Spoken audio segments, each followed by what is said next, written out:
Assalamualaikum warahmatullahi wabarakatuh. Kenalkan, nama saya Abdul Robi Sukma dari Fakultas Teknik Informatika Universitas Mercu Buana, Keranggan, Bekasi. Oh my God!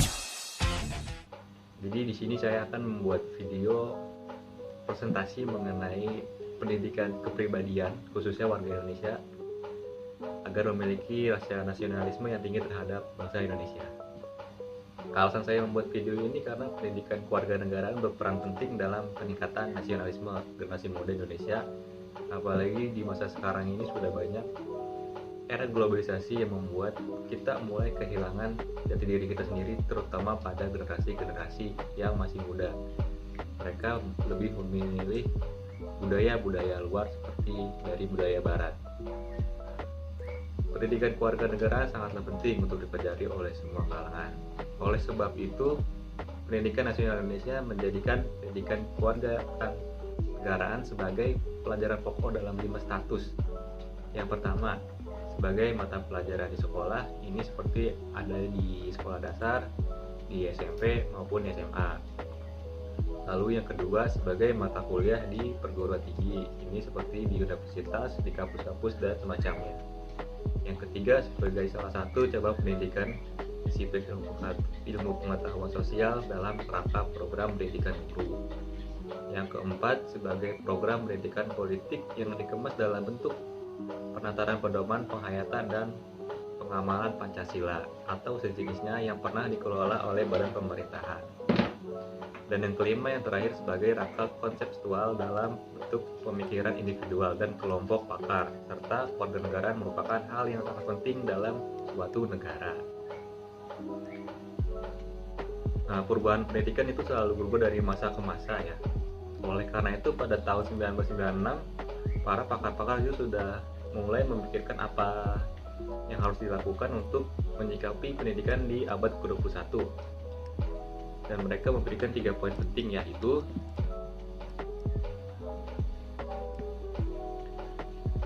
mempersiapkan pribadi sebagai warga negara dan anggota masyarakat yang bertanggung jawab. Lalu yang kedua, menanamkan dasar pembangunan berkelanjutan bagi kesejahteraan manusia dan kelestarian lingkungan hidup. Lalu yang ketiga, menyelenggarakan pendidikan yang berorientasi pada penguasaan, pengembangan, penyebaran ilmu pengetahuan teknologi dan seni dalam kepentingan manusia. Dinamika, lalu yang selanjutnya adalah dinamika internal bangsa Indonesia. Indonesia mengalami percepatan yang sangat luar biasa, misalnya dalam contoh demokrasi yang saat ini sudah hampir tak ada lagi yang ditutupi, transparansinya sudah benar-benar terbuka. Kita bebas memilih sesuatu, bebas berpihak pada siapapun selama yang kita pihaki itu melakukan hal yang baik. Situasi lain yang saat ini muncul yaitu melemahnya komitmen masyarakat terhadap nilai-nilai yang telah lama menjadi prinsip dan bahkan pandangan hidup, seperti budaya, norma-norma yang sudah ada, dan hal yang lain. Faktor-faktor penyebab mulai rapuhnya budaya tersebut ada 2, yaitu faktor internal dan faktor eksternal. Faktor internal sendiri dari masyarakat kita yang mungkin sudah mulai melupakan sejarah dan terlalu sibuk dengan kehidupan sekarang. Lalu dari faktor eksternal itu dari negara lain, seperti pengaruh budaya barat, era globalisasi yang mulai semakin memanas, jalur perdagangan yang semakin besar, sehingga banyaknya budaya-budaya masuk ke negara kita. Nah, untuk menanggulangi hal tersebut, maka diperlukanlah yang namanya pendidikan kewarganegaraan. Ya, pendidikan kewarganegaraan ini difungsikan khusus untuk menciptakan namanya rasa nasionalisme dalam tiap pribadi, khususnya untuk generasi-generasi muda yang masih belum mempunyai pikiran yang terbuka lah. Nah, untuk pendidikan kewarganegaraan ini membawa misi pendidikan moral bangsa, membentuk warga negara yang cerdas, demokratis, dan berakhlak mulia, yang secara konsisten melestarikan dan mengembangkan cita-cita demokrasi dan membangun karakter bangsa, seperti yang sudah saya jelaskan sebelumnya. Sebagai visi pendidikan kewarganegaraan adalah perwujudan proses pendidikan yang terarah dan pengembangan kemampuan individu sehingga menjadi warga negara yang cerdas, partisipatif, dan bertanggung jawab. Nah, untuk lebih jelasnya, tujuan dari pendidikan kewarganegaraan yaitu ada 4. Yang pertama adalah menciptakan warga yang dapat berpikir kritis, rasional, dan kreatif dalam menanggapi isu kewarganegaraan. Apalagi sekarang saat ini sangat banyak isu-isu yang mudah dibuat hoaxnya dan disebarluaskan secara mudahnya dengan kemajuan teknologi yang saat ini sangat besar.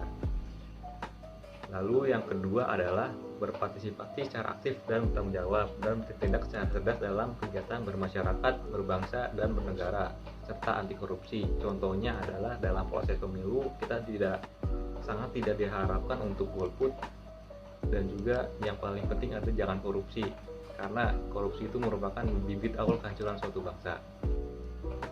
Lalu yang selanjutnya adalah berkembang secara positif dan demokratis, membentuk diri berdasarkan karakter masyarakat Indonesia agar dapat sama dengan bangsa-bangsa lainnya.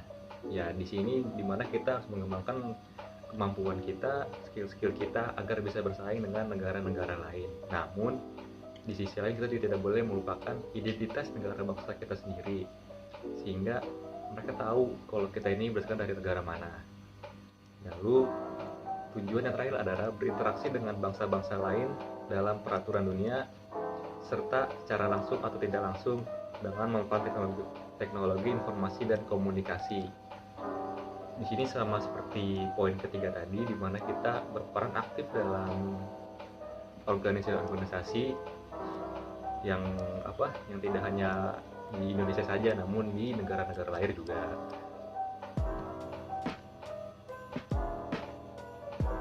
Lalu landasan pendidikan kewarganegaraan. Landasan pendidikan kewarganegaraan itu ada 2. Yang pertama adalah landasan hukum. Landasan hukum adalah suatu aturan baku sebagai tempat berpijak atau titik tolak dalam melaksanakan kegiatan-kegiatan tertentu. Dalam hal ini adalah kegiatan pendidikan. Lalu yang kedua adalah landasan ilmiah. Landasan ilmiah pendidikan yaitu asumsi-asumsi bersumber dari berbagai cabang atau disiplin ilmu yang menjadi titik tolak dalam rangka praktek pendidikan atau studi pendidikan. Lalu setelah kita mempelajari tentang kewarganegaraan, berikut ini adalah kompetisi-kompetisi diharapkan setelah setiap masyarakat ini mendapatkan pendidikan kewarganegaraan untuk pengembangan diri yang baik, yaitu 1. Mempunyai kemampuan berpikir yang baik, bersikap nasionalis dan dinamis, berpandangan luas sebagai intelektual. Yang kedua, mempunyai wawasan kesadaran berbangsa dan bernegara untuk membela negara yang dilandasi oleh rasa cinta tanah air atau demokrasi. Yang ketiga, mempunyai wawasan kebangsaan, kesadaran berbangsa dan bernegara, dan ketahanan sosial. Ya, ini mirip dengan nasionalisme, namun kita juga dituntut untuk tetap menjaga nilai budaya kita. Yang keempat, mempunyai pola pikir, pola sikap yang komprehensif, integral, dan memecahkan masalah dalam implementasi pembangunan nasional dan seluruh aspek kehidupan nasional. Lalu yang terakhir adalah kesimpulannya. Kesimpulannya itu di sini dari materi yang saya sampaikan ini adalah agar kita tahu betapa pentingnya pendidikan kewarganegaraan, karena pendidikan kewarganegaraan itu merupakan suatu awal pembentukan rasa nasionalisme, khususnya untuk warga-warga yang masih muda, ya generasi yang masih muda, agar mereka tahu betapa susah payahnya pahlawan-pahlawan kita dulu mencari kemerdekaan kita gitu. Jadi kita tidak melupakan jasa mereka dan tetap menjaga kedaulatan bangsa Indonesia ini sendiri. Mungkin demikian video yang saya sampaikan ini, semoga bisa bermanfaat untuk kita semua ke depannya dan bisa menjadikan pembelajaran untuk kita. Sekian dari saya. Assalamualaikum warahmatullahi wabarakatuh.